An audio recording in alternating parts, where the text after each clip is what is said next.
I'm Eric Moore. I coach for the BGA Panthers. I've been coaching in this league for about 6 years. One of the reasons why I coach is I'm working with young men ages 13 to 18, and at that age, we need to capture them, especially in this city. This city it's a rough city. It's one of the roughest cities in the nation, and if we can capture the youth that is our future right now, we have a future. If we don't capture them, if we don't coach them not just about football, but about life, all the life changes that they're going to be going through, whether it's school, whether it's the neighborhood, peer pressure. So that's what I love about coaching. Yeah, so would you say that mentoring actually takes place while you're coaching? And if so, how? Like, what does that look like? Absolutely. I mean, a lot of people think, like, how can you mentor while you're coaching?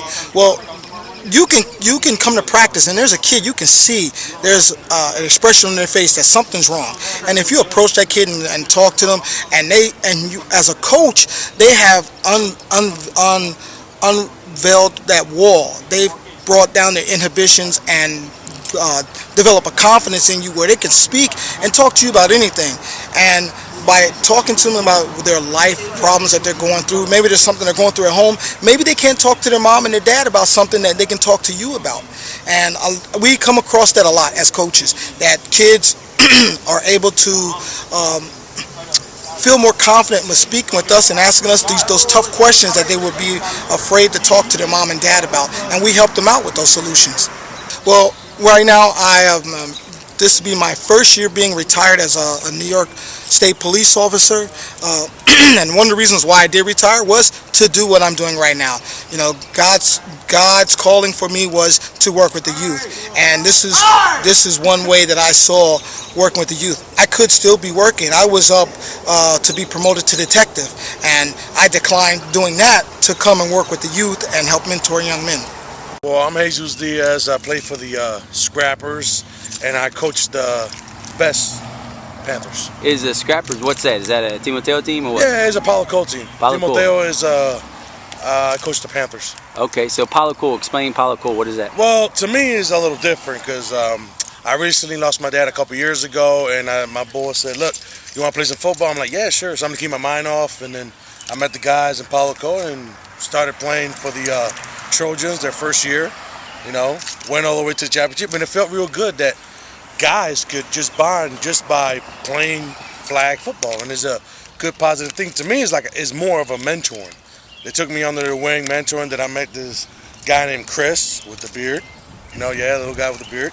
I mean, and that's an inspiration. That guy right there, he showed me a whole lot, and I'm still here. I'm going to my third year. How has your life changed since you started hanging out with Timoteo and doing stuff with Timoteo? Well, personally, I mean, at least for me, my first year was crazy. I used to get calls, I used to curse, and for some reason, Palo Cole has changed me, and Timoteo has changed me, because it shows that a lot of good things can come out of Philadelphia, not just the bad. And basically it changed me as a person. I mean, ever since I've been here, I got remarried, and I see myself as a good inspiration, or they call it mentoring, for the kids. I mean, they see me and say, "Oh, you play Palo Cole, but you're old."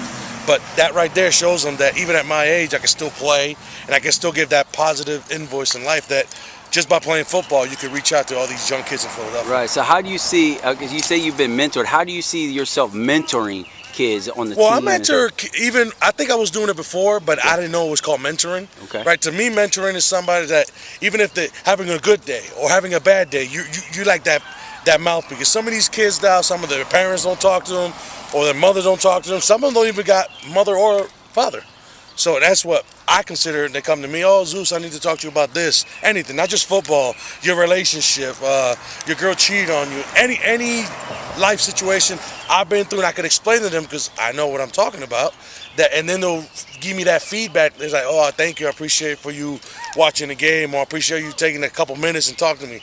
Surprised just a little bit words that you talk to these young cats. Well, I call them cats because they're still young.